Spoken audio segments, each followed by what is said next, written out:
What it is, guys, it's your Dino. We're back again with another review, so let's just get straight into it. This one is for the brand new Pokemon Legends Arceus. It's a brand new game that's just come out on the Switch. It came out on Friday, and this is basically it. Welcome to Jubilife Village. Jubilife Village is basically where the main plot of the game takes place. It is your central hub where you will go and find everything that you need to know. You'll be able to get your crafting on, you'll be able to take care of your Pokemon, you'll be able to farm so you can make sure you've got enough resources that you'll be able to just maintain so you can make your Pokeballs and stuff like that, because your money in this one doesn't need to be spent on buying Pokeballs because you can craft them. As always, you will always know that this is a spoiler-free review and we'll keep it that way. And basically, this is a really cool take on the game, and I think that they've done a really good job of it. It is a bit of a different take from the mainstay of the franchise, where like Pokemon Sword and Shield and all the other ones that have come before that, and the new one, Diamond and Pearl, which is just a remake of the old ones of Diamond and Pearl. But anyway, you have a really cool item box that allows you to manage your stuff and manage your resources. You can use that to organize yourself. You could then go over to the people that are selling stuff, and then if you need to sell them, it gives you access to both your personal storage and your bag, so you can actually use and sell items that are stored away and items that are in your bag, which is a very cool thing. It's very, very useful, and I do think that's a really good job, as you can see here. So I love this game so far. I think it's a breath of fresh air for the franchise. I'm a big Pokemon fan myself.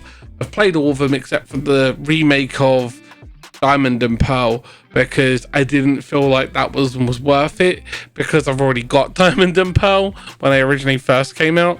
I was like, anyway, I'll skip those ones and I'll move on to the next one, which was this one. So I think they've done a really good job of it. It's not like it is with the new ones where you have your Pokemon Sword and Shield and it will show you stuff like that. You have this really nice map that you can check out, and they've added some really cool features that I'd like to just highlight one of them right now. As you saw, if you go back and look at the video, you'll have seen a Paris icon, and it's just there on the screen, just as it popped up then for a quick second. That is basically a sign that Pokemon are swarming, and this is a new feature that they've added where Pokemon will swarm an area, and you'll be able to encounter either normal versions, or you'll encounter the small versions, the larger versions, and in certain cases like this one, you'll encounter alpha variants. Alpha variants are basically the super powerful ones that have the red glowing eyes. They're super aggressive and they will go absolutely bonkers sometimes, and they're like overpowered, and they have special moves that are usually unique just to the alpha form variants. So like you could get a Paris that has Solar Beam or Giga Impact or something like that, which is a very cool thing. And the fact that they have added Pokemon into this one, but kind of not so far, I can't really say too much, I don't want to spoil stuff. They have given you the ability to have rideable Pokemon. You've got like Wordeer, you've got the other one that you can't see, I don't want to spoil it, because they showed off Wordeer in the trailer, so I thought I'd show you that one. But they've done a really good job with that. They've done a really, really nice way of keeping the game unique, but having something that is familiar to people. As you can see, there was Sumaroth there. Sumaroth is slightly different to what you saw in previous games. You will see a close-up of him later on. I will show that off, so wait till the end of the video, you'll actually get to see him evolve. And again, you actually have previous starter Pokemon like Turtwig in there. They've added these areas within the zones, as it were, of the map that you can experience as you go through the game. You'll find these different starter Pokemon and stuff like that, and you'll have to journey out in all different times of the day, so you'll be able to do lots of different Pokemon gathering. And yes, shinies are a thing. You will be able to catch shinies for those shiny hunters that like to go out and collect them, or the regional variants. They've done a really good job with that. They've added in stuff like the shiny ponytail, as you saw in my team there. It is a blue flames, and it's really pretty, and they've done an amazing job of it. And I just thought I'd show off me catching the Turtwig here, because he's one of my favorites, because I love Turtwig. He's such a cutie, especially when he becomes his big form. His final form is Torterra. Absolutely adorable. I love him. But they do have certain features that they've kind of changed.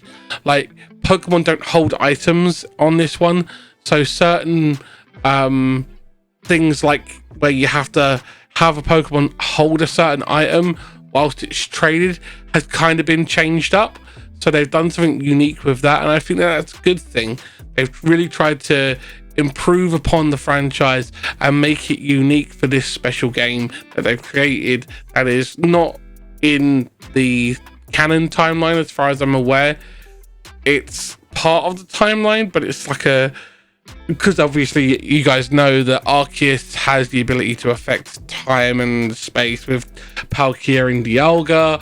So I honestly say it's like a pocket dimension that is parallel to the dimension that we've been in with the mainstay games, and I feel that they've done a really good job of it.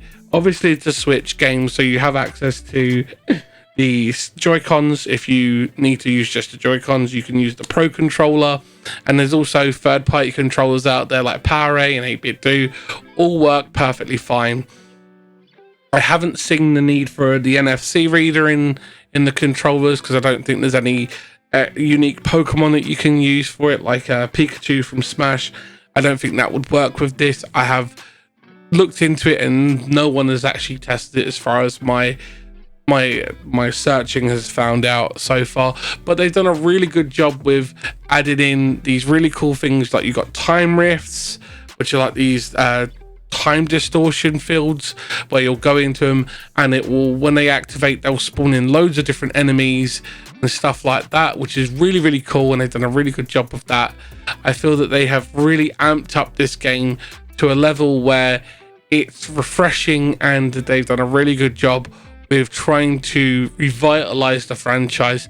And I would honestly say that I feel that this could be like a reboot for the franchise, in a words, because it's set in its own pocket dimension. Maybe we'll have the mainstay games, which will be Pokemon Sword and Shield and so on and so forth, and then we'll have the Legends universe, and that could be something really cool if they decide to do something with that. Here you go, you can see the Sumo. He's a little bit different. He doesn't have like the tan shells on him, and he has a little bit of a weirder presentation. He has like a thorny spike on his head, and his beard is more oriental looking and like all wispy. It makes me think of like the Chinese movies. I think it's really cool that they've done that, and adding in these different variants is really cool. And you'll do a lot of exploring with this game, because you'll find hidden Pokemon that you won't usually find in usual times. Like at the moment on this one, I found this flower field, and there's some Togepis here that I found, and it's really cool. But as always, guys, thanks for checking out the video. Thanks for hanging out on the channel. Like, comment, and subscribe, and all that jazz, and I will see you in the next one. Be safe and happy gaming, guys. Bye bye.